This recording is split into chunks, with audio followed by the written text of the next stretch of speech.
Hi, everybody. Welcome to Bay Area K. I feel like that intro music is so pleasant. It kind of makes me wish I had background music, but that's too fancy for me. I hope you like my really fancy filter that I added, though, so that I wouldn't have to do that much makeup. Hi, everybody. So I will go ahead and I guess to introduce myself, I'm Mindy. I primarily wear Lolita fashion. I've been wearing Lolita fashion for 6-ish years, I think.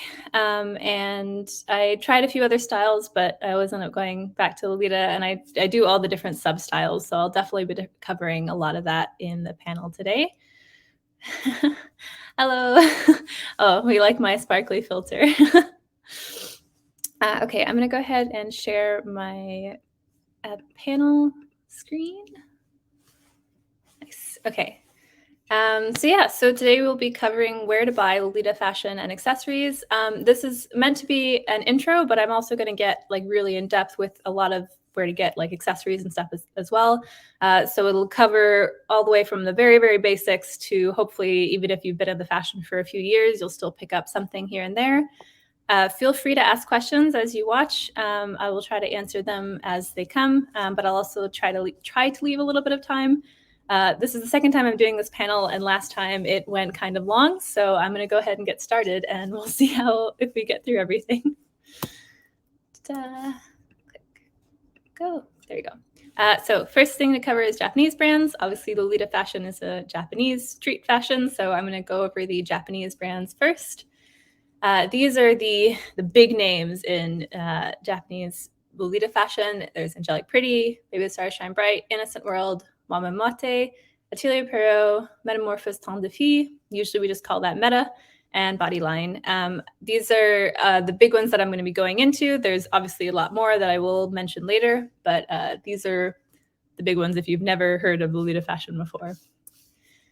So Angelic Pretty, there is an Angelic Pretty Japanese website, but there's also Angelic Pretty USA. Angelic Pretty USA actually gets the releases approximately like 2 to 3 weeks after the Japanese sites usually get it. And then there's also a Paris site, which I'm not quite sure how the Paris site works, but the Paris one seems to get them at the same time as the Japanese site when they do releases. Also, I will be sharing these slides afterwards in a few different places, so don't worry about copying down all the URLs and stuff. I will share them so you can have the links anytime you need them. Wait, what is Parasite? I don't know what that is. Oh, Paris. Yes. So yeah, the Paris website seems to get the releases at the same time as the Japanese website, but they do sort of this like reservation type system. I've only bought from the Paris website, I think, once before, but it was sort of like you reserved a piece and then they would let you know if you actually got it or not. But yeah. So Angelic Pretty, if you are really brand new, they are primarily known for these sweet styles that are on the left, but they are the most prolific Lolita brand, I would say, and they do a lot of like stuff that can be considered classic and gothic as well, which you can see more here on the right. You'll probably find something in Angelic Pretty that you like. I will say they tend to be hit or miss on the sizing. Japanese brands do tend to be one size only, but some of them will have shearing, which is stretching in the dress as well, but some of them won't. Angelic Pretty, it really depends. A lot of their dresses, especially their ones without shearing, they also tend to be really high-waisted, and they can kind of fit weirdly depending on your body type. So that's something to be aware of. I will say, even as a newcomer, don't be super afraid of altering the dresses. If you really, really love a print or a style of a dress, I've seen people take like the waist ties from a dress and then use that fabric to add measurements into the bust or the waist. And I've seen that done really successfully, and don't be like afraid to do that. I know it makes things cost more and you wish it would just fit you originally, but that is something you can do if you really, really love something, but it doesn't quite fit you. Yes, AP boob loaf is a thing, somebody said. All right, next I'm going to talk about Baby the Stars Shine Bright and Alice and the Pirates. Alice and the Pirates and Baby the Stars Shine Bright are like co-brands. Basically, they're run by the same company, to my understanding. And these are both of their Japanese websites. There's a Japanese website, but there is also a US website. This one is actually also based in San Francisco. I forgot to mention that. The AP USA website is also based in San Francisco, and so is the Baby the Star Shine Bright, Alice and the Pirates. Baby the Star Shine Bright is a more like sweet, classic type brand. They do a lot of these old school. They've been re-releasing a lot of their old school stuff, which is like what people think of when they think of like old school Lolita is a lot of baby pieces. And then Alice and the Pirates has more of the Gothic style. They also do a lot of Oji stuff. Most of the Oji that I've seen has come out of Alice and the Pirates. I think you can get other places as well, but that's just the main place that I know of to get Oji style. Sorry, I should backtrack. If you haven't heard of Oji, Oji is like the print style to match Lolita. It's like the pairing to Lolita fashion. What was I going to say? Oh, with the USA website, one thing is that they get stock from Japan once a month. So it's kind of a little bit random when they get the stock compared to the Japanese website. But it's like they get releases once a month, so they restock their website, and it's not like the exact same time every month, but yeah. Okay, moving on. And then there's Innocent World is another really big Japanese brand. That obviously you can see they're kind of known for the classic Lolita look. So if you're thinking of like, I want to look like a Victorian child, that is Innocent World. So Innocent World has a Japanese website, but you can also shop on their website in English, which is really nice. I've purchased through their website, I think 2 times. I think you have to fill out another form on their website, but they have a shopping guide to explain it. So it's not super complicated. Momomote is another one, another big brand. They're really like the classic Gothic brands. They do a lot of really iconic releases that people recognize almost instantly, and they have like a really intense following. With Momomote, I don't know if you can buy directly from their website. I haven't done that. Usually what I will buy through resellers, which I'll go over later. But there's definitely ways to get their releases, even if you're not in Japan. I think you can either use a shopping service or a reseller, which both of those I will cover later. Yeah, sorry, I'm trying to go a little faster than I did last time I did this. Another really big brand is Atelier Perot. What's really great about Atelier Perot is that they do a lot of stuff that's more size inclusive. So they have a lot of shearing in their pieces. So you can see here, this has really big shearing here, and there's a lot of shearing here. They're really comfortable, which is another reason that I really like them. Most of their stuff tends to be more Gothic style, but they had this new sub-brand, I guess you would call it, called Valet Lys, and that's more of like a classic style Lolita, and it's almost like ethereal. I really like some of the stuff that's come out of Valet Lys, but it's like a newer brand. It's only been around for like 2 years. So with Atelier Perot, you can buy from the Japanese website. They have a couple of tools on there. But what they've done recently that's been really interesting is they've started doing this during the pandemic. They started doing this remote shopping service. Originally, you had to like sign up for something, but what they started doing actually is they will have a day once a month where they stream from their shop in Japan, basically. And if you see something you like screen capture it and you send a picture to the Instagram, and then they will send you information on if it's available still, and then how much it will cost and everything. And they've started doing this thing where if you go through that process, and if you spend, I think it's $200, then you get free shipping internationally, which I think is really cool. Atelier Perot is also interesting because they have the Atelier Perot brand itself, but then they also stock a lot of other brands, both indie brands and other Japanese brands like Enchintic and Chantilly.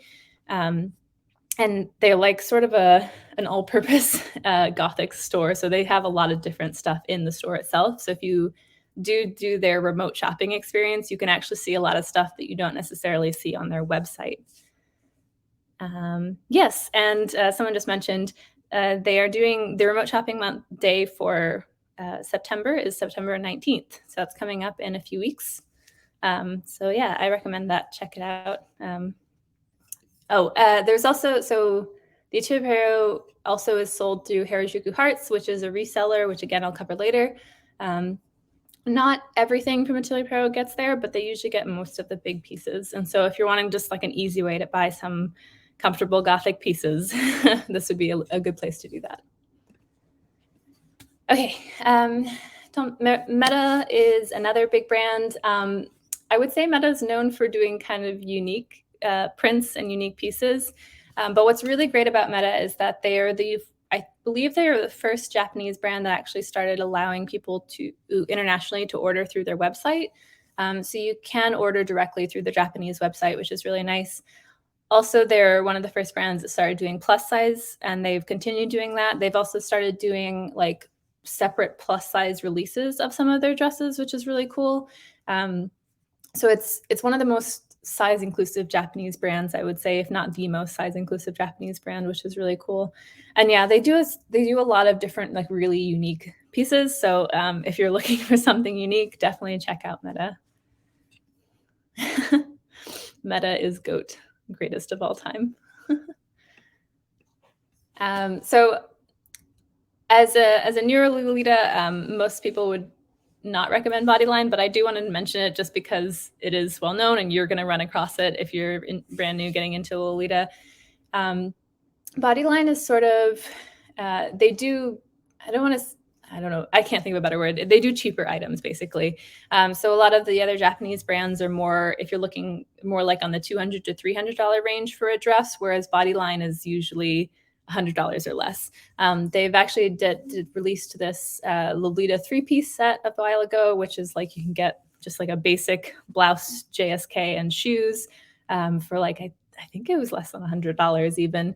A lot of their items are not super quality, but some of them are. And I think if you're just wanting to just like dip your toe into the fashion, but you don't want to spend a lot of money, you just want like a simple basic outfit, I think that Bodyline is a pretty good place to just try it out, basically.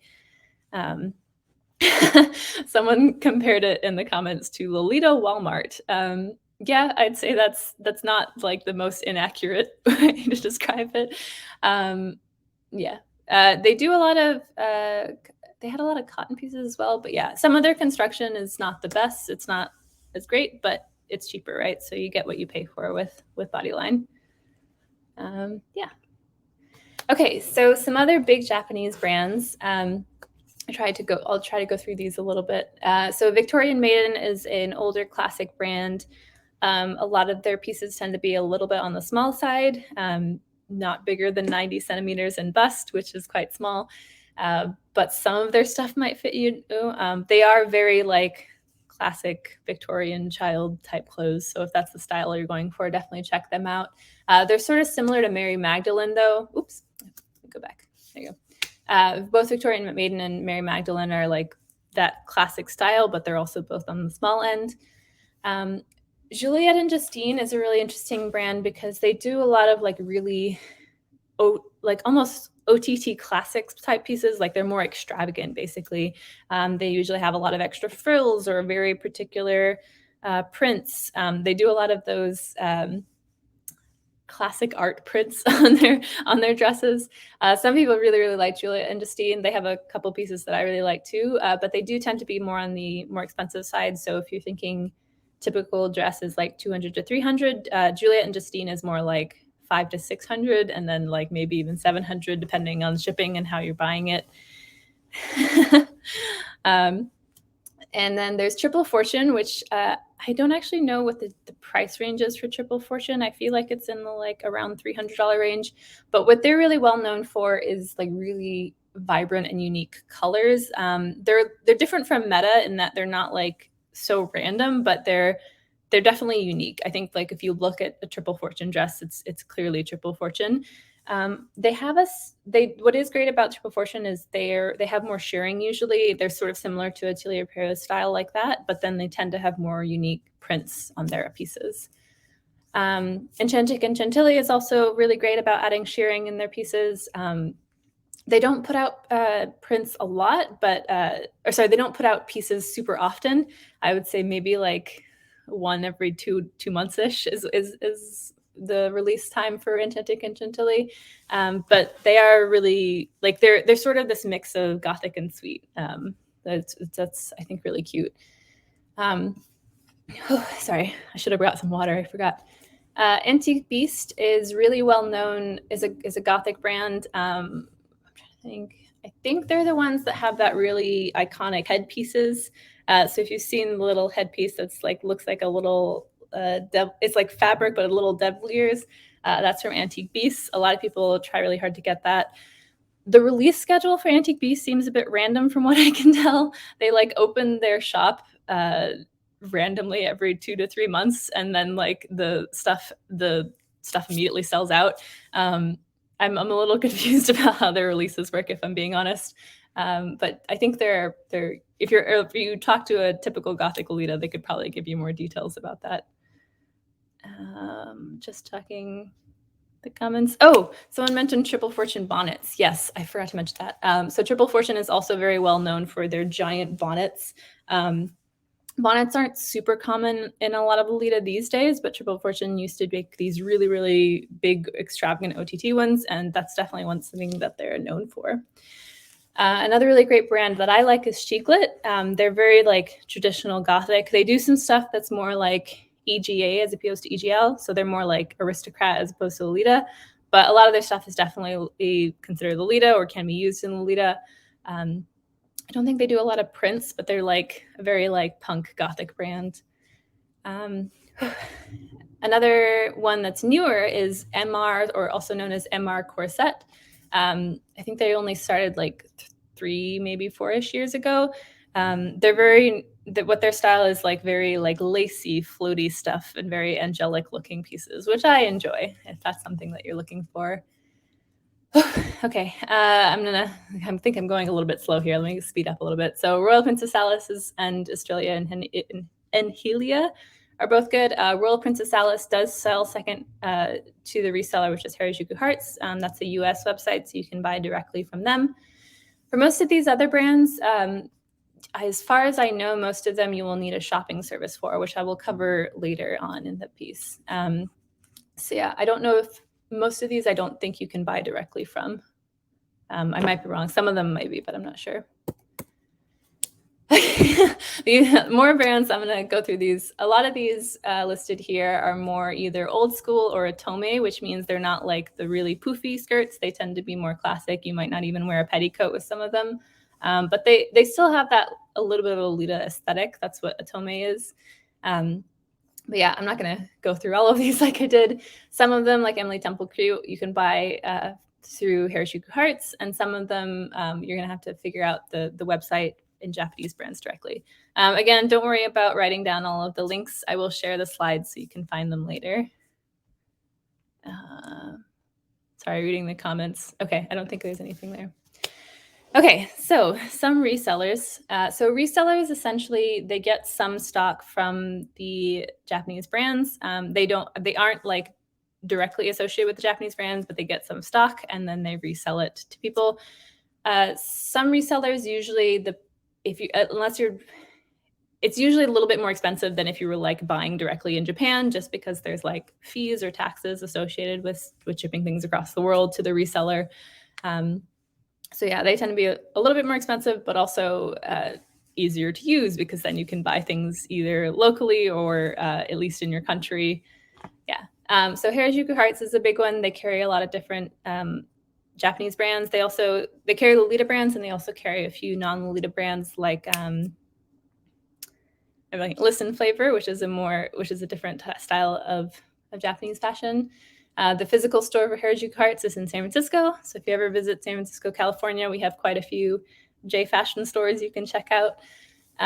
Another really big reseller is the Wonderwelt Fleur. So Wonderwelt, we'll get into this later, but they sell secondhand Japanese brands, but they also are an official reseller, so you can buy new stuff as well from them. So Wonderwelt is the like secondhand market, and then Wonderwelt Fleur is the reseller. So that's where you buy the new stuff. They have a whole collection of stuff that they sell on their website. They sell Mama Mate there.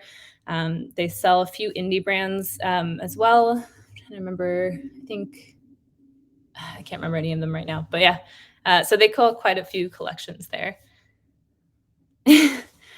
Yes. So please come to someone's like, one day I'll go to San Francisco. Yeah, please do. If you do, definitely check out the local com, and we will welcome you and show you around all the best places. Anyways, some more resellers. Lolita Collective is a really great reseller. They mostly do reselling for indie brands, but they do have a few brands that they work with, like Atelier Pero as well. And they're mostly, you can't, so Lolita Collective has a website that you can buy from, but they also usually go to conventions when that was a thing. Starting to become a thing again, I hope. So they'll bring like a whole stock that they have with them to the convention, and you can browse them, and it's almost like you're in Japan. It's great. Another really great one is Kuroshi or Kawaii. I haven't been to this one personally. They do have a physical store in Texas, but they also sell some stuff, some brands like Enchantic and Chantilly. Another great one is Flores Astorum. That's a newer reseller. They stock a few Japanese brands.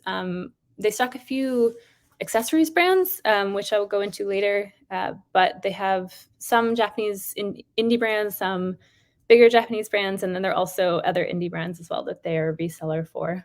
Oh, someone mentioned Lolita Collective is at Dragon Con this weekend. So if you are, I don't know why you would be watching this if you can go to an actual convention in Atlanta, but Dragon Con is there, and Lolita Collective is apparently there this weekend. So that's cool.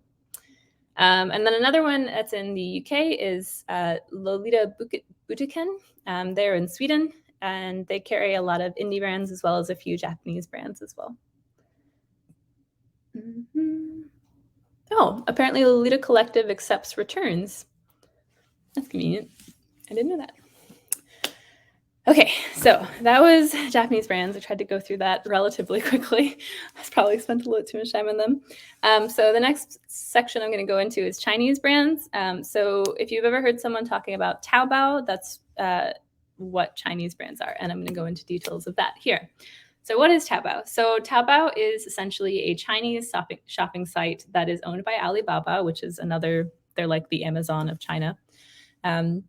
But it's more, Taobao is more like Etsy. So they are, you have, it's like a website, but then each shop is run individually.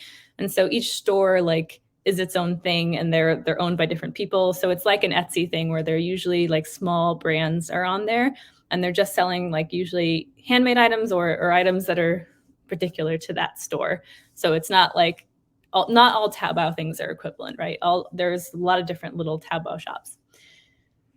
So a lot of Chinese indie Lolita brands, not all of them, but most of them are on Taobao, which is why a lot of people say that Chinese indie brands are a Taobao brand, and that's like become mostly synonymous. I think a lot of people are working to change that. So I'm trying to change my language a little bit. So I'm trying to refer to things as Chinese indie brands as opposed to Taobao. But a lot of people will just say Taobao just because it's easier and most people know what you mean.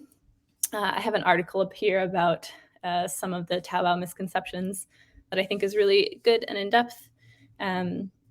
Yes, so tricky things about shopping from Taobao. The interface is kind of weird. I found sometimes when I'm looking at it on my phone versus on the like if I search it up on a website on Google, it sounds a little bit different, and like there's pop-ups and you don't know what they mean because they're either like blocked or in Chinese. So the interface is a little bit weird to interact with, and most Taobao shops, because they're small, will not ship outside of China. However, one good thing about Taobao is that it's generally cheaper than Japanese brands, with exceptions. There are a few Taobao shops that are more expensive than Japanese brands, which I will get into. But they also carry different sizes. So unlike Japanese brands, which usually are one size only with maybe some shearing in some of the pieces, Chinese brands usually do have small, medium, large. Some of them go up to XL as well. But the sizing is like more like Asian sizing, for lack of a better phrase. So if you're don't have a typical Asian body of like small, you'll probably want to size up, I guess. But yeah, so definitely, but they usually, with their different sizes, they'll post measurements. So I'd just be aware of measurements. I guess this is a good time to mention, anytime you're buying something in Lolita, it's really important to know what your measurements are. Some people's measurements change pretty often, so maybe hopefully this doesn't make you uncomfortable, but it's important to know what your typical size measurements range is, because then you know if something is going to fit you or not. Most Lolita brands are really good about posting the actual like measurements for a size, as opposed to just saying it's like small or medium or one size. They will actually post the measurements that this should fit. And they're usually pretty accurate to my experience. Sometimes there's like a 2 centimeter difference. That's the other thing, is that if you're in the US, remember that most of the rest of the world uses the metric system. So things are measured in centimeters, not inches. So make sure you know your measurements in centimeters if you're storing those.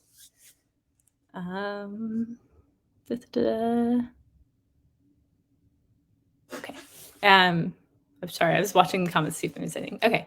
I think that's most of the details about Taobao. We're going to get into how to buy from them now. So there are certain Taobao brands that you can buy directly from. This is a short list of a few that I found. Song, Long Ears, Sharp Ears, and Anna House.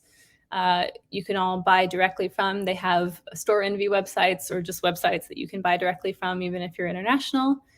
Fan Plus Friend does a lot of stuff that maybe some people wouldn't call Lolita, and they do like more experimental stuff, but they do have Lolita stuff as well. So just be aware that some of their stuff isn't necessarily Lolita. They sell some stuff that's almost like just like alternative fashion, but not necessarily Lolita. But you can buy directly from them. I think they also have an Etsy, if I remember correctly. And then To Alice has actually a physical store in Japan, but you can also buy directly from them as well. So there are certain Taobao shops you can buy directly from, but it's not super common. So one of the other ways to buy from Chinese indie brands is Chinese resellers. So what these resellers do is that they will buy some stock from the Taobao shops, and then they will store them, and then you can buy directly from them. Obviously, because they're resellers, they add a fee onto this. So the items are usually marked up a bit. They will occasionally do pre-orders for an item. So the way pre-orders work is that if a brand doesn't know how much to make of a particular item, they'll say like, we're taking pre-orders for like these 3 weeks, and then we will make however many people order it. This is what a lot of Chinese indie Taobao shops do. Just because I don't know if they don't know how popular something's going to be or something like that. But what the caveat with this is that frequently they will take in the pre-orders, and the expected wait time is like 3 to 6 months. And then with shipping, sometimes you're waiting like a whole year before you actually get the piece. So just be aware of that with pre-orders. There's a little bit of wait time, but you get used to it with Lolita. There's frequently pre-orders, and then you have to wait at least 3 to 6 months for something. And sometimes you forget that you've ordered something, and then you get a surprise in the mail. So with resellers, be really careful, because some of the resellers are actually scams. What they will do is they will take pictures, and they will like say that they're gonna send you that item. So they'll take pictures, legit pictures from certain brands, and they will say that they're gonna get that item, but what you actually get is some like awful conglomeration that is not what you ordered. So it's good to check with other Lolitas for what like really good resellers are, for which ones actually are reselling the item. Usually if something seems too cheap, maybe that might be the case, because with resellers, sometimes with additional fees, it'll be more expensive, but that means they're actually paying for the item from the original shop, which is what you want. So a short list of a few of the resellers that I have used before: Kloba Online, My Lolita Dress, and Lolita Wardrobe are all Chinese-based resellers that focus on Lolita shops. Most of them do the first thing where they buy some stock and then resell it. I don't know if any. I don't think most of them do pre-order stuff. Devil Inspired does do pre-order stuff, but Devil Inspired tends to be a little bit more expensive than the other ones. And we'll get into details for that later. Okay, I don't know why. I feel like I'm talking too fast and I'm running out of breath. I don't know if it's just really hot. Maybe I should turn on a fan. Give me one moment.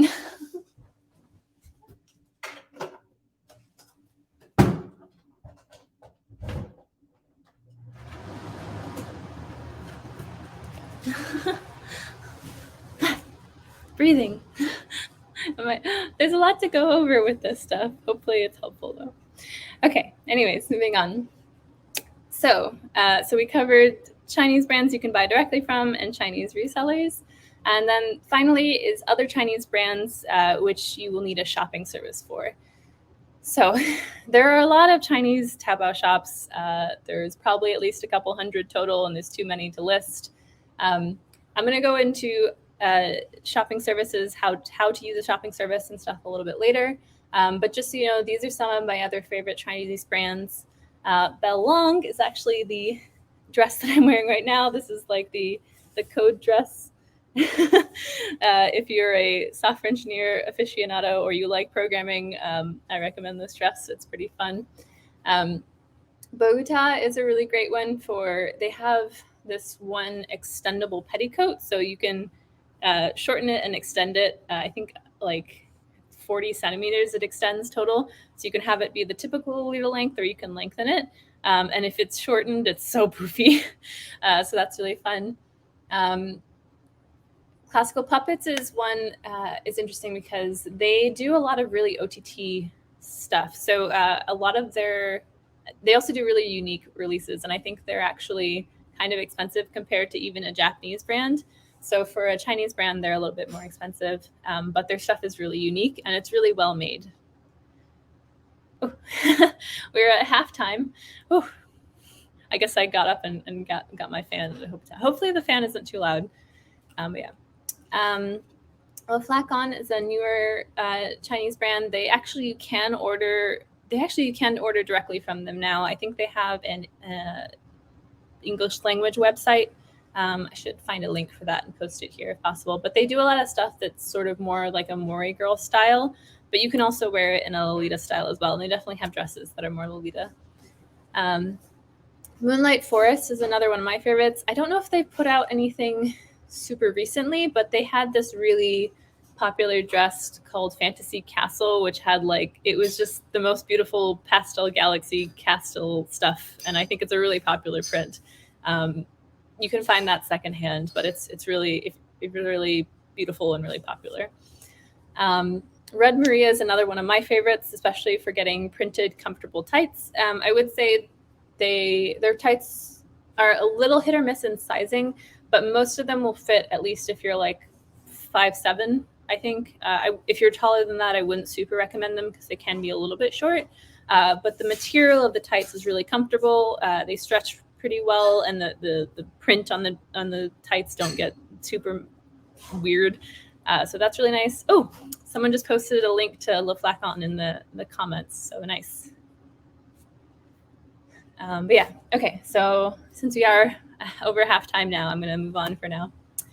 So I mentioned we're going to talk about shopping services / forwarding services. So if you see someone use the acronym SS, this is what they're talking about. They're talking about a shopping service. So what is a shopping service? It is basically a person or a small company who will buy an item for you, and then they will ship the item to you for a small fee. This is used for any store, whether Japanese or Chinese or any other indie brand that doesn't ship overseas or they don't take payment from overseas. The shopping service will handle that for you. So for a fee, you'll pay the shopping service to buy the thing for you, and then they will get it and then they will ship it to you. So often with this, because they don't know exactly how much shipping cost will be, you'll pay for the original cost of the item plus the fee. They'll buy the item, have it shipped to them, and then once they receive it, they will weigh it, and then they'll ask for you to pay for the shipping to you. So just be aware of that when you're using shopping services, so you're not super surprised that you have to pay more all of a sudden. That's expected. It's just because they don't know exactly how much shipping will be for the weight of the item to your specific destination. Again, Rain Dragon here has a really good guide to shopping services. It's way more in depth than what I have here. I'm just giving a semi-brief overview of how they work. They also have links to a few of them. I'm going to post a few links to my favorites as well in a later slide. Yeah, there's more details about how exactly shopping services work, but that's generally how they work. So a few Japanese shopping services. These are useful because a lot of Japanese stores, especially Angelic Pretty, will have releases that are specific to one physical store. And so you have to be in that location to get that item. They'll do this a lot with like particular colorways of items, or like there's a special item, like they have those, the cute backpacks, the like plushy backpacks, they'll only release in one store for some reason. They're also Japanese shopping services are also useful if you're buying from secondhand Japanese websites, which I will go into a little bit later. So a short list of some of my favorites is Tenchi. Tenchi is super reliable, super responsive, excellent communication. They're only one person. I don't know how they manage the amount of I think information that they're, or not information, the amount of people, Lolitas that talk to them. I don't know how they manage it, but they're very responsive, and I've always had a good experience using them before. Another one is Mint Kismet. They are particularly, I believe, in Osaka. So if there's a particular Osaka release that you're looking for, that's a good time to use Mint Kismet. Mu Tokyo is in Tokyo, obviously. I think I've tried to use them once. They didn't end up being able to get the item, so they gave me a refund. But yeah, that is something that happens sometimes, especially with limited in-store releases. You're not guaranteed the item, right? So they're going to try their best to get it for you, but if they're not the first in line and it sells out, they'll usually just refund you. Keep in mind with that, so this is something I learned the hard way, you may not get back exactly what you paid because the exchange rate changes from when you like pay them versus when they actually try to go get the item. So you may not get back exactly what you paid for it, even if you get a refund. So keep that in mind. But they don't, it's not like they don't keep the fee, in my experience. So if they don't manage to buy the item, they will give you a full refund, but the exchange rate may change some things. Another one, a couple other ones are Rinrin and Astros. I haven't used either of those personally, but they have pretty good reviews online.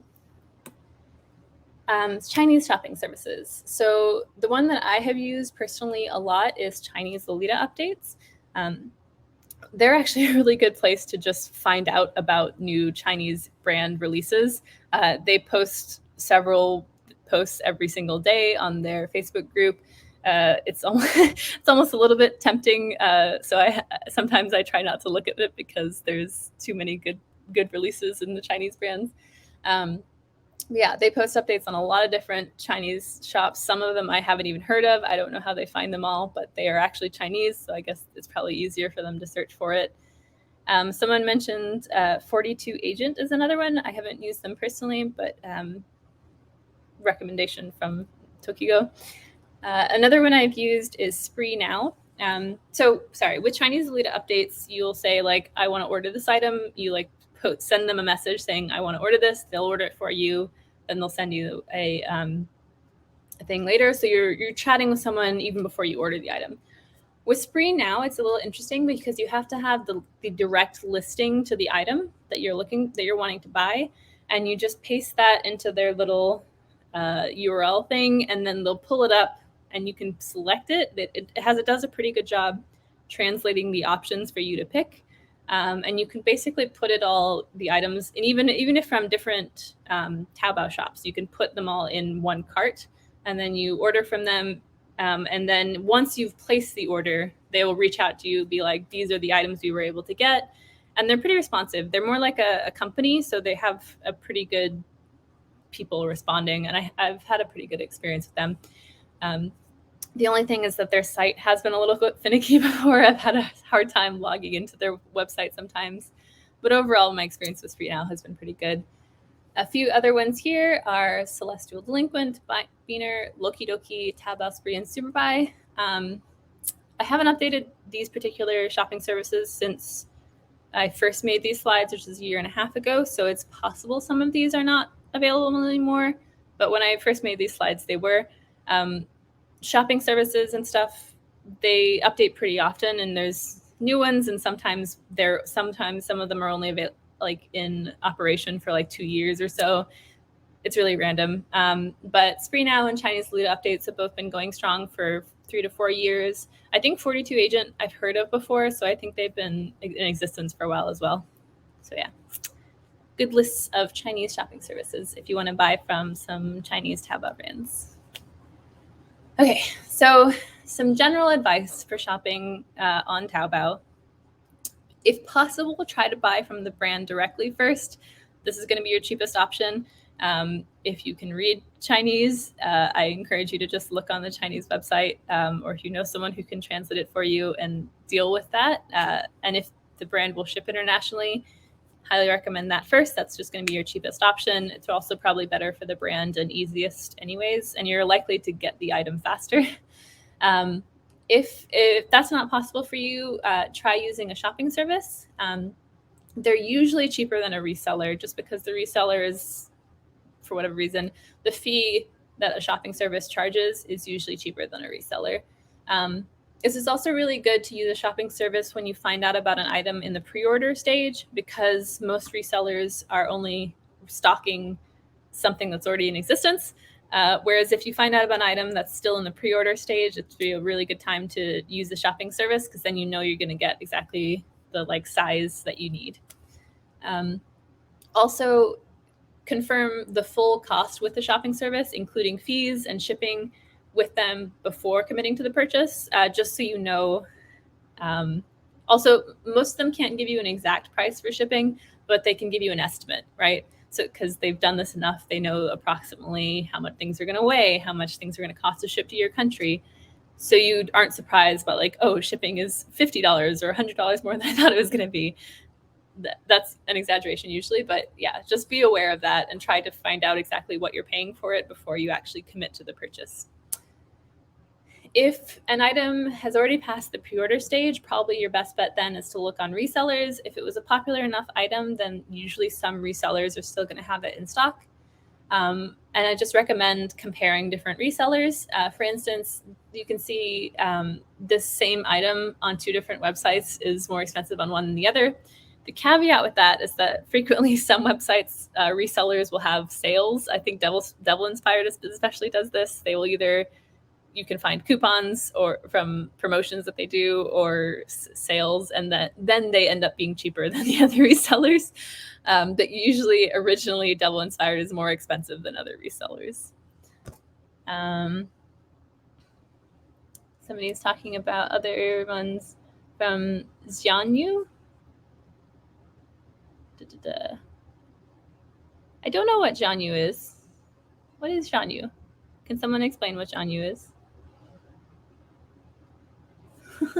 Okay, anyways, so yeah, that's my general advice from shopping from Taobao or from shopping services in general. Okay, next we're going to get into international indie brands. So we talked already about Japanese brands and Chinese indie brands, because there is a lot of Chinese indie brands, but now we're just going to talk about general indie brands. There's also a lot of these. I don't think it's about equivalent between the number of Chinese indie brands and the number of international indie brands, I think. But I'm going to try to go over through some of the big ones.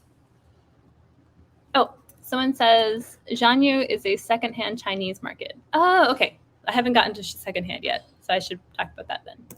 Okay, so indie brands are brands that are usually run by 1 or 2 people, so they're small scale, and the clothing is often, although not always, handmade or specially designed. So frequently clothes are made to order, so the pre-order stuff that I talked about before, usually that's how indie brands function. So items are usually made when you order them, and then they're shipped 1 to 6 months after pre-order. Like I mentioned before, a lot of Chinese brands do pre-orders. What's really great about indie brands is that they usually have a more variety of sizing. So they tend to be more size inclusive. A lot of indie brands go up to even like 6X sizing, which is really great. And usually indie brands are in between pricing between like Chinese brands, which are usually $50 to $100 for a piece. And then Japanese brands are usually around $300. Indie brands are usually around $200, I would say. But this really depends. Some indie brands are more expensive. Some of them are cheaper. It depends. although not many of them are cheaper. Okay. So other Asian indie brands, there is Hey Nuli, which is a really, really popular brand for a long time. There's a Korean indie brand. They're no longer in business, but they are still part of the Lolita community. The owner of Hey Nuli, the designer, is a really nice, sweet Lolita, and she's still working with other Lolitas to make brands. She did a Kickstarter with Moss Badger a while ago, I think last year or earlier this year. Yeah. But you can still check out their website and check out Lollyberry to see what they've released in the past. A lot of their stuff comes up secondhand, and they were very good about size inclusion, so a lot of their stuff is very size inclusive. Another Korean indie brand is Leaf. Leaf does more classic pieces, but they do really unique prints as well, and they have really unique colors. I would say they have this like mustard yellow color that they're sort of known for. I don't remember if you can order directly from Leaf, but a lot of Leaf stuff is also carried by Atelier Period, so you can order from them as well. I think a lot of Leaf stuff is also sometimes exclusive to Korea, unfortunately. So you might have to use a shopping service. I don't think I know of a Korean shopping service. If someone knows a Korean shopping service, please let me know. A couple of these other ones, I think that these all came from a list, and I don't think I've ordered particularly from them. I have ordered from Glittertail. What's really interesting about Glittertail is they do really made to order stuff, but something I've seen them do before is they'll have they're like, these are the fabrics we have, and they'll actually let you design your dress yourself. I did that once with them, and that was really fun, and the piece came out exactly as I asked for it, and they were willing to like change it if it wasn't too as well, which I thought was really nice. And it was surprisingly not that expensive. I think it was only like $150 for the dress, even though it was custom designed for me, which I think is really awesome. Oh, someone says Physical Drop is another indie brand. I think I mentioned them later on, but I'm not sure. There are a lot of indie brands. And Iris, so the Flores Astorum is one of the brands they carry is Baroque. Lolita Baroque is one of the brands that they carry. So they are a reseller for Baroque as well, if you're interested in buying from Baroque. Happy Forest, Figlia are both Taiwan sweet brands. And then Kuroshi Unique is an Indonesian brand. So a lot of these, you'll probably have to be local to them to buy from, but I'm not super sure. I know Glittertail does international. If you're wanting to buy from a particular indie brand, like if they have a print or something that you want, I do recommend trying to buy local if possible, because that's just better in general for the environment. But also, if there is something you want from a particular brand, you want to support a particular brand, if you can't buy that from them directly, then definitely try using a shopping service for them as well. I'm pretty sure you can get shopping services from most of these if you can't buy from them directly. But a lot of international indie brands are pretty good about shipping internationally, in my experience. So here's some US indie brands. So the Black Ribbon is local to San Francisco, just a friend of mine. They do a lot of handmade pieces and really unique prints. So they find fabric and then they just make stuff from it, which I think is cool. Elegy is another one of my favorites. Some of my favorite dresses are from Elegy. I found out that she gets her prints from another artist, and then she like designs and makes all the dresses herself, and they're all beautiful and very, very well made. Sometimes the turnaround can take a while, but I do still highly recommend supporting them. I Do Declare is another really great Gothic brand. They're really well known just as like Gothic dresses in general. Some of the pieces they make aren't necessarily Lolita. They're just like great Gothic staples, and they make a lot of different material pieces. The best way to get to find out about their releases is actually through their Instagram. What they do is they post Instagram posts, and then in the picture is like a random picture, and then the caption lower down will say that a release is happening. So you have to like read their descriptions to find out when the releases are happening. The Bloody Tea Party has done a few conventions. They do Gothic releases. Lily of the Valley is a really popular classic piece. They did a beekeeper style dress a year or two ago. That was really cute. Moss Badger is, like I said, they did a collaboration with Hey Nuli, really sweet designer, and they also do a lot of unique jewelry pieces as well. Sweet Mildred also does classic. I think they've released with Bay Area K a few times. Ivy Frozen Productions, I don't know if they've done releases recently. I'm trying to remember last time I've seen one of theirs, but they're an indie brand. Belladonna actually sells some stuff through Atelier Perot as well. They're really a bigger indie brand. Running out of breath again. Dolby, Le Petit Meow both do sweet stuff. And Pop Princess does a lot of, they used to do really like Hime sweet stuff, but they've sort of switched more to accessories. But you can still find a lot of their pieces, and they're really cool and unique, and I like them. Oh, someone said they're not sure if the Bloody Tea Party Facebook link is working. I will say some of the links here are old. You might just have to Google the name to see if they're working. I haven't updated these. I haven't fully updated these slides since I made them a year and a half ago. So yeah. Oh, is Bloody Tea Party not around anymore? That'd be sad. The last time I saw them was 2 years ago. They were at a Lolita convention, Paradiso. But I wonder if they haven't made anything during the pandemic. Well, maybe I'll have to remove them from the list. Okay, and now here's some European indie brands. So if you're local to Europe, here are some brands you can buy from that will probably come to you faster. So Violet Fane is a really, really big indie brand. I think they actually don't hand make things as much anymore. They're more of they have a production line basically, and they sell stuff through Atelier Perot as well. So they're definitely more bigger scale indie brand. Eat Me Ink Me is a really cool brand. I have at least a couple of their pieces that are really unique. They do collaboration pieces sometimes, and they have really unique prints and really unique accessories.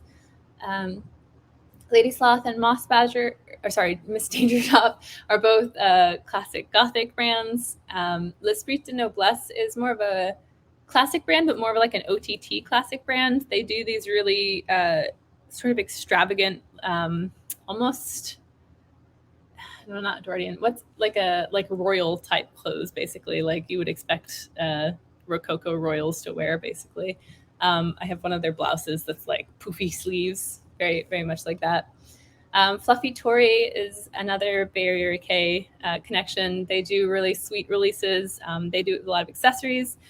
They're a really great place to buy shoes as well. So if you're looking for platform shoes or really like basic tea party type shoes, Fluffy Tory has started doing those, which is really great. Cloudberry Ladies, Summer Tales Boutique are other classic brands. Fidel David is one I've heard of a lot, and I don't know if they are still making stuff, but they had a lot of really unique pieces. Their Instagram has like basically one-of-a-kind dresses. I'm not really sure how you get your hands on them, but they're really cool looking.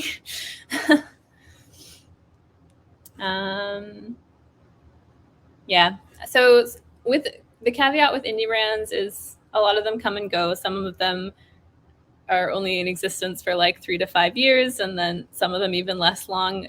Sometimes they only do one release. This is the case with a lot of Chinese indie brands as well. Some of them only end up doing one release and then they're done, which is sad, but at least you get to see that what they wanted to create, which is nice. I'm not sure. There's all sorts of reasons why that happens, right? But yeah, this is the case with indie brands. Okay, and a few other indie brands. There's Pirates and the Crown Rose and Cherry Cerise, which are both Chilean brands. I think I'm actually missing some Mexican indie brands. I need to find some links for those. I'm trying to remember them off the top of my head. But yeah, there's definitely some Mexican indie brands as well. I need to update my list, I think. Gloomph is a Canadian Gothic indie brand. And then there's a couple Australian indie brands as well. Mulberry Chronicles is a really popular one. I think I spelled Chronicles wrong. This might be CLE. I don't know. Yeah, let me just fix that while I'm looking at it. Oops. I don't know how I did that. There we go. I don't know why I spelled it wrong. Okay, so those are indie brands. Oh yeah, someone mentioned if you're wanting to know more about indie brands, there's a Business 102 panel. If you want to start your own clothing brand, that's tomorrow. If you want to learn just even more about like how indie brands come to be, that's a really good place to ask questions. Okay, secondhand. So I talked a lot about like the different pricing schemas for different Japanese brands versus Chinese versus indie brands. Secondhand is a really great place to get stuff for cheaper, obviously. The few exceptions to that are when items like Angelic Pretty end up being really popular. Sometimes secondhand ends up being more expensive, but that's fairly rare. In my experience, you can usually also just like wait and eventually things will get cheaper. So yeah, even if something is really like sells out or you find out about it 2 or 3 years later, usually eventually things will show up secondhand as long as they were like popular enough. Even some of the like rarer pieces usually show up secondhand if you check often enough. But yeah. So you can buy, there are secondhand Japanese websites. The really big ones are Closet Child. I'm not super great about checking Closet Child, but they do have at least 2 different physical stores in Japan, and they can ship internationally. So you can order directly from their website usually. The caveat with this is they think they do releases, correct me if I'm wrong, anybody, but I think they do releases once a week on Fridays. You can subscribe to their newsletter, but usually if you're not on the website right away, all the stuff they put in their newsletter is gone. All the like popular stuff is gone by the time you check later, by the time they send out their newsletter. That's what I have been told. I have only ever bought from Closet Child in person. I've never actually used their website, but it exists. And I've heard people getting some really good deals on stuff from there because things will not usually be marked up as secondhand, unlike a few of the other places for secondhand. The other place is Wonderwelt. They definitely do ship worldwide. Their website is pretty convenient for going through. Closet Child's website, in my experience, was a little bit clunky, which is probably why I haven't bought anything directly from it. But Wonderwelt's is really user-friendly, and you can find stuff, you can search by brand and find stuff secondhand pretty well. There are Japanese secondhand websites, but you will likely need a shopping service for. The big ones are Frill / which is a subset of Rakuten. It's basically like the Lolita Rakuten subset. You can either search for the particular name of the item or browse by a brand on there, which is convenient. Another one is Mercari. Technically you can buy it now because they're like partnered with a particular shopping service and they have like a UI where you can directly buy it now. I have not personally done that, but it seems to exist. And then the other one is just Yahoo auctions in Japan. I haven't found a lot of things on there, but they do have Lolita items on them. All of these are basically Japanese Lolitas selling their stuff secondhand directly. So remember that you are buying from one person in particular, so they might not respond sometimes. You probably need to know Japanese in order to do it, which is why I recommend if you don't know Japanese, use a shopping service. And it might take them a while to ship the item. So remember, you're buying directly from a particular person. It's not like a website or a company or anything. There's a bunch of other ones further down. Most of these are actually essentially like Wonderwelt or Closet Child, where they're like smaller secondhand sales, basically. Yes, as someone mentioned, people have had bad experience buying directly with these in terms of fees and communications. I'm not sure. Yeah, remember that you are working directly with one person who's trying to sell when you're buying from one of these. So experiences may vary. Okay, so the big one that I use a lot is Lace Market. This is for pretty much international sales secondhand. I sell on there a lot and I buy on there frequently as well. It's a site that's just for Lolitas. It technically has subsets for EGA and other like Fairy K styles, but those secondhand markets aren't as prolific as the Lolita lace market original. So the way that it works essentially is you sign up for the website, and then you connect it to, you put in like your PayPal email. So I recommend having a PayPal set up beforehand in case you see anything immediately that you want to buy. And you buy something through the website, but then the seller has to then invoice you through PayPal. And that's usually how the payment system works. So it doesn't actually go through Lace Market, but there is a feedback system that's directly tied to your account. So you can see if someone is a reliable buyer or seller before you buy something or sell something to them. And usually people will have different sales. Again, remember, this is an individual person that you're dealing with. Remember, I could probably have there could probably be a whole panel about like etiquette for using like Lace Market. But I just recommend being polite, being understanding if possible. Try to have really good communication when you're messaging on Lace Market. If you're buying something, try to wait for the seller to message you first. That's the general rule. Unless it takes them like longer than 48 hours to message you, then you can reach out is usually. Yes. Yeah. So be understanding. People have situations. Sometimes people can't get to the post office within a few days. People have lives. But yeah, try to be understanding. I have had really good experiences on Lace Market though. People usually, what's really nice, they'll include like a little note, like a little thank you note or something on really cute stationery. And people are I've had really good experiences on Lace Market mostly. Yeah, it's a great place. It's a great place to find really unique items and really like, what's the word? Rare items too. I've seen items on Lace Market that I like wasn't ever expecting to see anywhere. So yeah.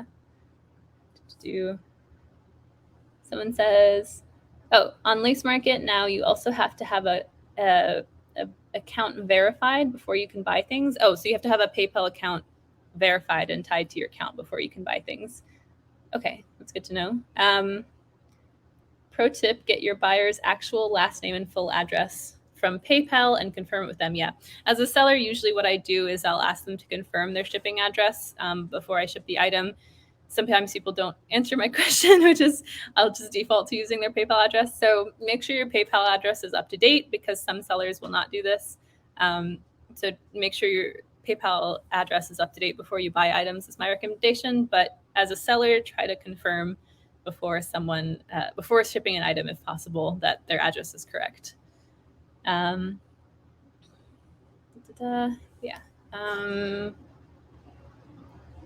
Anything else about Lace Market? What was I going to say? There was one other thing. Yeah, cool. Okay. Oh, one thing with Lace Market is you can buy it. Most people will just buy it now, but for some times people will do auctions. So what they will do is they'll list like a base price and then they'll set the auction for a week. And then whoever has the highest bid at the end gets the auction. But the way Lace Market works is you only have to pay like $1 more than the second highest bidder. It's a particular auction style, which means that even if your highest bid that you are willing to pay is like $50 more than the previous second buyer, you only have to pay like $1 more than what the last highest one was. So don't worry about setting. You can say what your highest bid is. Sorry, this is like particular to Lace Market, but you can say what your highest bid is, and then you don't have to like keep updating it. It'll update automatically when people are bidding on the item. Yes, always check seller feedback. I don't super recommend buying from brand new accounts that have no feedback. It's a little bit sketchy. Usually they have to have at least some buyer feedback before I would be willing to buy from someone who had no seller feedback. Yeah, okay. I think that's most of my tips for Lace Market for now. I'll try to see if I can think of any others, but let's move on for now. There's also Facebook groups for buying and selling secondhand.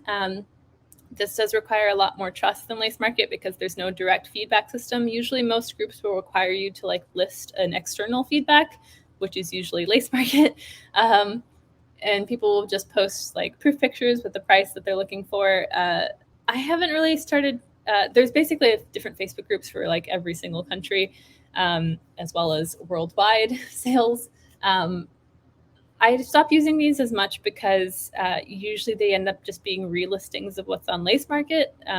That's what I would use them for. But you sometimes have people that are just like haven't got a Lace Market account or something, and they're just selling a few items. So sometimes you can find stuff there that's unique. Okay. Oh, I have like 10 minutes left, and I have quite a few left. Okay. So petticoats, I think there was a Petticoat 101 panel earlier today, so I'm not going to go into details about this, but you can buy petticoats from brands, but they tend to be overpriced. There's Classical Puppets petticoat, which is, I feel like almost everyone has this petticoat. I have it, and it has lasted me the whole time I've been in Lolita. I got it at the very beginning, and it's still really poofy. It looks like this on the right. So yeah, that one's really great. If you want a particular length or a particular poofiness, Me Likes Tea is really great because they can make different either A-line or cupcake petticoats, and they can also make different lengths. So if you have a skirt that's longer, you can get a longer petticoat.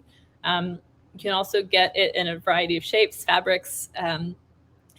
Another few other of the ones down here. I think I mentioned Bogota earlier. Aurora and Oriel is another place that I've heard sells really great petticoats. Moving on. Okay, accessories. Let's see how fast we can get through these. So there are a few really big accessory brands. Automatic Honey is a really well-known one. They make these really unique metallic pieces. They haven't released anything in a couple of years, as far as I know. I'm not sure if they're still in operation, but you can find a lot of their stuff secondhand. People list Automatic Honey pretty often on Secondhand, and they're really like great like staple pieces that are just they go with a lot of stuff. Q-Pot makes a lot of like food shaped items. You can buy them directly from Harijuku Hearts, and as well as the international Q-Pot website. They tend to be a little bit more expensive. 6% Doki Doki has a lot of like sweet items. These typical star clips are coming originally from Doki Doki. I don't know if you can buy directly from their website, but I think they have an international website that you can buy from.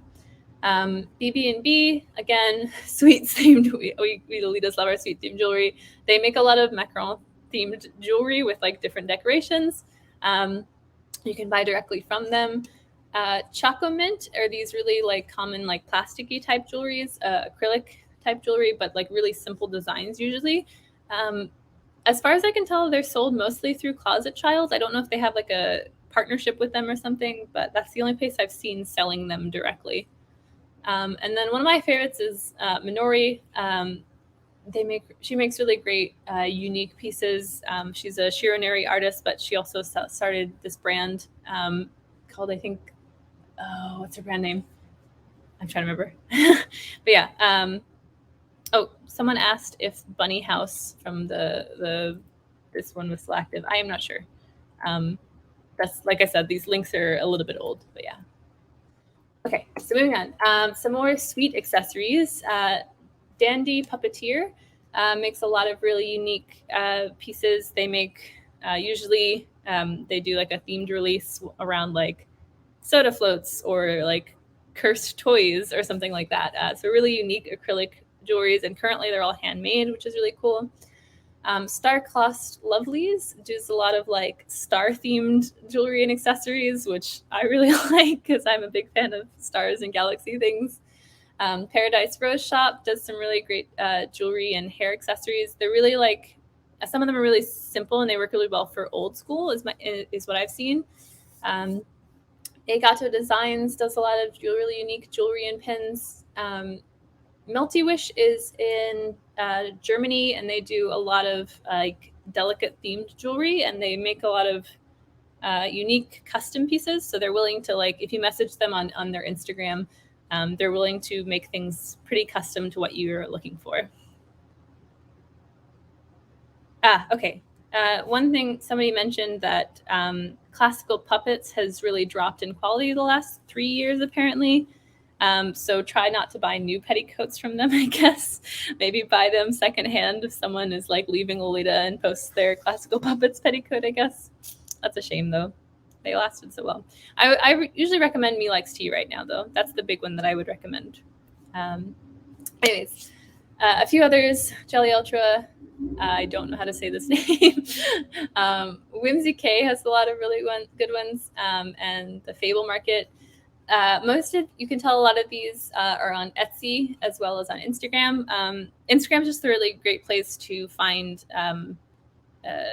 brands in general for jewelry releases, because they post what they're going to release before they release them on their Etsy.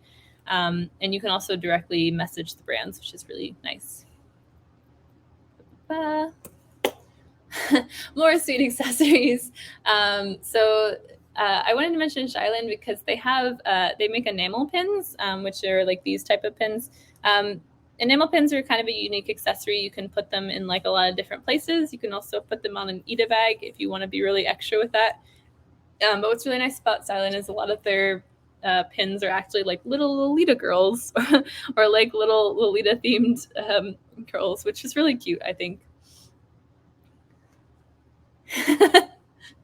Someone says, I heard Bay Area K events are a good way to peruse indie brand offerings. This is true. This is good advice. I'm not going to list all of these, but I will post the slides so you can look through all of these for good accessories. I did want to shout out Competto. Actually, Flora Zestorum, the reseller, has started selling these as well, and they make really cute like wing clips in a bunch of different colors, so that's a really good sweet accessory to have. Gothic accessories. So one of my favorites for buying corsets or overdresses is Abilitage. They are a Japanese brand. They are a little bit on the small side, but they can customize stuff sometimes, especially their corsets. Of a Long Last Land, I really like some of their they have really versatile like classic Gothic necklaces. They haven't released anything super recently though. Neon Glass is another really popular one that came out. I think they started a few years ago. They make glass jewelry, which is really unique, I think. A lot of them are like coffin shapes. I'm trying to think of another. They go down moon shapes and heart shapes as well. And they also started making necklaces with pressed flowers inside of them, but are really like each one is unique, right? Because it's an actual flower inside of the glass, which is really cool. I feel like that would work well for Gothic as well as classic. Yeah, I will leave you to peruse these as you go. For classic accessories, so there's Peppermint Fox, which I don't know if they've done any releases recently, but they do primarily like these wooden brooches. They do like these really unique animal creatures in like cute clothes brooches, which are really cute. My Inspiration does these embroidered pieces, so they actually like hand embroider little like circles with really unique embroidery on them, and they make them into rings, into necklaces. Yeah, a lot of these. All right, moving on.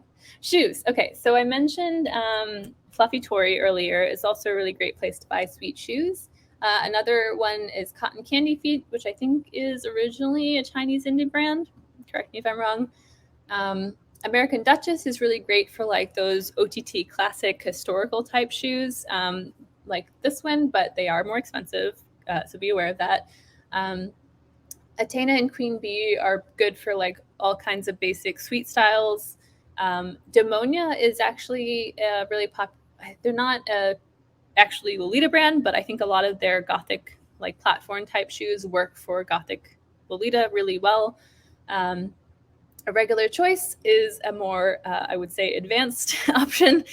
They make really, really unique shoes that are like very OTT, but they can clash if you're not careful. So be really careful with that one.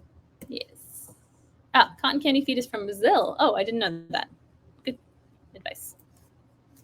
Cool. Okay. And then tights and socks. Ooh, I'm out of time. I think I mentioned Red Maria earlier. Violet Fane also has some really good tights. Yes, there's lots of places to buy tights and socks. Be careful with these because make sure I would check on the sizing, and I would check some of them about the stretch. So sometimes you'll get printed tights, and when they stretch out, the print like gets distorted. So make sure you're like check for reviews on that if you're getting printed tights. Briefly mentioning wigs, a really popular place to get wigs is Dreamholic for Lolitas. They do actually, I found out they have a braiding service, so they will style the wig for you before they send it to you, which is cool. I think that it's like an extra fee for that. Ardo Wigs is another one that I have. They just make really, I think they make really quality wigs. They also make like cosplay wigs, but they have a section specifically for Lolita as well. Minty Mix makes these very colorful ones. I don't know if they're actually still active, but I think they are. Yeah, a few ones. And then OTT headpieces. I wanted to mention a few of these. Hysteria Machine, especially, is really well known for these like really OTT headpieces and like masked pieces that like look like you're blind but you're not. There's also these like really common crowns because we Lolitas are princesses and queens, and we need to look like it. And then I also wanted to shout out Sheena's Bella's Bows. I actually think they changed their name. I think I need to update this. I'll have to double check that before I send these out. But they make food themed headpieces. So if you really want that like bread headpiece or something else ridiculous like that, I recommend them. I'm going to double check because I think they changed their name last year. So I'm going to double check that. Someone asked, does Booty Dolly still make crowns? I think they do, but they haven't released them recently. You can also get these secondhand on Lace Market, though. I have seen them a couple times. Someone's paused. Oops. Escape. It's Beholder Fashions now. Beholder Fashions. So I'll need to update this link as well. I wonder if it's still linked. It's actually already updated. Cool. Okay. It's called Beholder Fashions now. All right, moving on. Other OTT accessories. So if you're wanting to like really go OTT, Kaneko Shop makes a lot of unique pieces. They were the ones who made this like rib piece, which I think is really unique. Bling Up is really well known for those OTT nails if you're wanting to go for that. Arma Medusa also makes like these, rather than like stick-on nails, they like are like ring nails. And then Mary West is actually a Japanese brand that you can now buy from directly, and they make these really like OTT necklaces and headpieces as well. Going kind of fast. Okay, so I wanted to mention how to find new brands and items because, like I said, these slides are like a year and a half old, so things will update pretty much constantly. There's always like new brands coming out. Lolita Updates is a really great place. A lot of indie brands have started posting there directly when they get permission. Also, just like look for recommendations. So if you're on the Closet of Frills group or on Instagram, a lot of, I myself tag all the brands that I can whenever I'm posting something on Instagram. If someone hasn't tagged it, do check the tags first because it's annoying when we spend time tagging and then no one looks at the tags. If they haven't tagged it, then you can ask a comment being like, where did you get this accessory or something like that. Also, just when we're in person again, we're starting to just go to meets, see what other Lolitas are wearing, ask them where they got it. If they're like a style that you really admire, just ask. I, for one, really love sharing when some brand I like or some accessory brand I like. I really like sharing that information because I want those brands to keep making stuff. So I want them to be popular. I want them to keep selling and be successful. So I'm always down to share that sort of information. And then another great place is conventions or special events. Some brands are particular and they only make this is less the case now that from after the pandemic or during the pandemic, but a lot of brands for a long time would only make stuff for events and they just bring their stock to events and they didn't even have a website. So that's something to keep in mind. I think most brands now have a website because of the pandemic. Most of the ones that survived did so because they made an online shop, or maybe they were just waiting for after the pandemic. I mean, it's possible some of them have done that. Yeah, so there are special event types. There's Lolita events like the Butler Cafes, pop-up shops, and OTT parties will frequently have like different vendors that come to those events. I also just recommend festivals and street fairs. Some of the really unique jewelry that I have gotten has just been from festivals and street fairs. I wouldn't super recommend like buying original Lolita pieces, but a lot of accessories you can get from festivals and street fairs, and they end up being really unique. Just think about how you can include these like unique pieces in Little Lolita, and I think you'll find that your styling is improved vastly by that. And then Dickens or Christmas fairs. I know we're getting to that time of year again. Hopefully, some of them are in person or happening again this year. I've gotten some really cool, unique like headpieces and stuff from Dickens fairs. They tend to be more like Edwardian styles and stuff like that. So yeah, they have a lot of stuff like that. So yeah, I'll post the slides so you can see these later. But some of the references, Lollibrary especially has a really good list of brands, and you can find all of the almost all the new releases are eventually posted to Lollibrary, so you can go through and find what all of the old releases as well as the new ones coming out. Lolita Updates is good for brand new ones releases. There's several different Chinese brand lists. I will post it here. Some of these may not be in existence anymore, but indie brands come and go all the time. And then there's a list of secondhand shops as well. Okay. Yeah, we're over time already. I still went over. I gave myself extra time and I still went over. Okay, so oh yeah, Lollibrary started adding indie brands as well, which is really great. Yes, the featherhead dress piece from the Dickens Fair in San Francisco did start in Etsy, which is really cool. I'll have to remember what they're called. I need to update my links. Piumamia, that's it. Yep, cool. Yes, that was very in-depth, and my voice is sore now. I'm ready for something soothing like water. I hope you enjoyed it. I will share the slides, and honestly, if anybody asks you like where to buy Lolita, just send them these slides. I've done that a couple times already. Let me stop sharing. Yeah, cool. So if there's no more questions, I want to thank y'all for watching, and I hope y'all found some new brands.